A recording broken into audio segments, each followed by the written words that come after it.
What we are witnessing in is a form of modern day colonization, not by foreign powers with guns and flags, but by faceless financiers and shadowy intermediaries. We are being colonized by debt. Our sovereignty, our very ability to determine our own future is being sold off piecemeal in the form of bonds, loans, and financial obligations that do nothing but enrich those who hold them. But this is not the Kenyan way. Our forefathers fought, bled, and died for the right to self-determination. They did not fight for us to be reduced to the status of financial serfs, chained to the whims of leaders whose only interest in Kenya is how much profit they can extract for themselves. We, the people, must rise and declare this, that it's enough. Enough is enough. We must demand transparency in our public finances. We must demand that every shilling borrowed be accounted for, and that it be used for the public good, not to line the pockets of the powerful. We must demand that our leaders stop mortgaging our future and start investing in it. And above all, we must demand that the Constitution be upheld, that borrowing for debt repayment be stopped, and that public resources be used to develop the nation, not to enrich a select few. Fellow Kenyans, the hour is late, but it's not too late. We can still turn the tide. We can still reclaim our nation from the grip of debt and fiscal irresponsibility.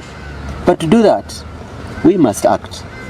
We must speak with one voice, stand as one people, demand that our leaders serve the people, not their personal interests. Let us rise not in fear but in hope. The hope that comes from knowing that we are the masters of our own destiny. Let us rise in the spirit of our ancestors who fought for the freedom we enjoy today. And let us rise with a fierce determination that we will not allow this nation to be sold off, one bond at a time, to the highest bidder. This, fellow Kenyans, is our time for action. It is our moment. Let us seize it with both hands and forge a future where Kenya is not beholden to fallen creditors, but stands proud and free, a nation of prosperity, justice, and hope. Thank you, my colleague. You can speak up from there. So I will now address the sixth issue, that is health care, which we describe as a system on life support. Health is not a privilege reserved for the affluent. It is an inalienable right of every Kenyan, yet our healthcare system teeters on the brink of collapse, a victim of neglect and misguided policies. The introduction of the Social Health Insurance Fund, SHIF, was touted as a revolutionary step forward, but in practice, it has become a burden. Extracting 2.75% from already strained households without delivering tangible improvements. Essential medicines are scarce. 32% of public health facilities report chronic shortages, with a doctor-to-patient ratio of 1 to 6,355. We are failing to provide even the most basic medical attention. In our rural heartlands, this ratio is even more dismal, leaving thousands without hope of timely care. Without addressing systemic issues, SHIF is a facade, a superficial remedy that fails to heal the festering wounds of our healthcare system. We cannot, in good conscience, allow our people to suffer and die from preventable causes while funds are misallocated and mismanaged. It smells of cartels, and indeed legitimizes cartels in the health sector. No wonder Adani Group proposes to run it. The seventh issue we want to address is on education, which we are really describing as mortgaging the future of this country. As we stand at this crossroads, with the weight of history and the future of our nation hanging in the balance, let us not mince our words. The erosion of access to education is a betrayal of the highest order. The introduction of the verifiable scholarship and loan funding VSLF model represents a monumental affront to the very essence of our constitution. And we are happy to report that we are here joined by University of Nairobi student leaders. A callous disregard for the promise enshrined in Article 43, Subarticle 1F of our constitution, which guarantees every Kenyan the right to education. In its implementation, this regime has failed to consult the people, choosing instead to act unilaterally, and in doing so, it has deepened the charge of inequality that threatens to tear the fabric of our society apart and to deny the poor access to education. The VSLF model is not just a policy failure. It is an ideological assault on the most vulnerable among us. This shift from public responsibility to private burden is nothing less than a transfer of wealth from the powerless to the powerful. It is a tactic designed to push young Kenyans and their families into deeper financial despair. We must call this out for what it is: a deliberate attack on the Kenyan dream. A nation that refuses to invest in its youth and sees education as a privilege rather than a right is a nation doomed to the shackles of poverty, ignorance, and oppression. We cannot allow this betrayal to stand. And we hope when President William Ruto gives you the State of the Nation address, we hope he will speak to this issue of the education. This is not the first time this regime has attempted to rob Kenyans under the guise of progress. We saw it with the Finance Bill 2024, an unjust tax burden that sought to extract from the poor while insulating the wealthy. Kenyans rose against it, rejecting a system that prioritized the comfort of a few over the livelihoods of millions. This new funding model is cut from the same cloth. It seeks to exploit those already struggling under the weight of a broken economy. Just as we rejected the Finance Bill, so too must we reject this oppressive and unconstitutional university funding model. But this injustice does not stop at university education. It permeates every level of our education system, from primary to secondary. The introduction of the competency-based curriculum, CBC, which restructured our education system into junior secondary and senior secondary, was heralded as a transformative step towards a better future. Yet, what have we witnessed? Instead of investing in our existing schools, we see opportunities cycling, waiting to enrich themselves through bloated construction contracts, pushing for new classrooms to build when we have facilities that can be upgraded and expanded. Are we to believe that the answer to our children's future lies in the pockets of the well-connected, or should we demand that the government prioritize the quality of education over the profit of a few? Let us be clear.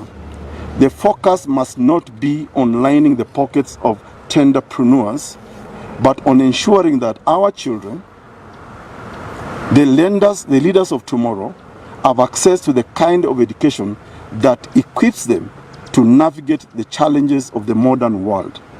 Let us invest in what we already have. Let us build up our schools and uplift our children. And what over 46,000 junior secondary school teachers, dedicated men and women who have endured the indignity of low wages and job insecurity as interns, carrying the future of our nation on their shoulders. These are the very people we entrust with shaping our children's minds, yet they have been treated as disposable. Is this the value we place on education? Is this the value we place on the future of Kenya? The government's recent commitment to absorb these teachers into permanent and pensionable positions is a step in the right direction. But we must not be fooled by half measures. There have been delays in implementation, and questions remain about whether these teachers will receive employment terms equal to their fully employed counterparts. We must ensure that these teachers are not relegated to second-class status, but are treated as the professionals they are, with the full rights and protections they deserve. Their commitment to our children must be met with an equal commitment from the state. In all of these, we must not lose sight of the larger truth. The struggle for education is the struggle for our nation's soul. When we allow education to become a privilege for the few rather than a right for all, we allow the foundations of our democracy to be undermined. When we turn a blind eye to the exploitation of our teachers and the allowing out of our schools, we turn our backs on the future of Kenya. So, what is to be done? We must demand accountability. We must reject the empty promises and demand that those in power invest in the facilities we already have, in the teachers who guide our children, and in the students who will one day lead this nation. I turn to the eighth issue, which is employment and the informal sector. This we describe as dignity in labor. Our youth, vibrant and brimming with potential, find themselves adrift in a sea of unemployment. With 38.9% of young Kenyans jobless, we are witnessing a crisis of monumental proportions. The informal sector, the livelihood of our economy, employing over 83.4% of our workforce, is treated with disdain and disregard. The ruthless demolitions in Eastlands, Nairobi, displacing 37,000 small business owners, are emblematic of a government that has lost touch with its people. The border riders, the mamambogas, the artisans, they are not mere statistics but the heartbeat of Kenya. Their resilience and ingenuity deserve recognition and support, not bulldozers and eviction notices. The informal sector is not a blemish to be erased by a dynamic force to be harnessed. Policies must be crafted with inclusivity at their core, fostering an environment where every Kenyan can pursue their livelihood with dignity and security. I now turn to the ninth point, which is agriculture, the heartbeat of our nation under siege. Agriculture remains the backbone of Kenya's economy, employing over 40% of the population and contributing 26% to our gross domestic product. Yet today, our farmers, the lifeblood of our nation, are under siege from a system that has turned its back to them. Let me just explain this by sharing the example of tea and coffee, from this prosperity to poverty.